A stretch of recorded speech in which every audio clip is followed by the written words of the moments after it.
Let us dive into the process of activating the Autoplay feature for your Facebook videos.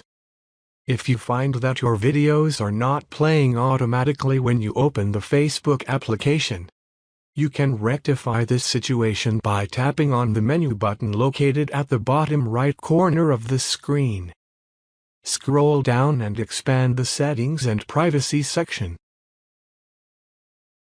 and click on the Settings option. To do this, we will need to find the Media section and click on it.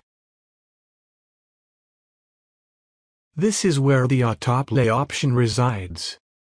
We can then select whether we want our videos to commence autoplaying when we are connected to Wi-Fi only, or on both Wi-Fi and mobile data. Additional options are available, so feel free to choose any of the first two options, and your videos will now begin autoplaying when you open the Facebook mobile app.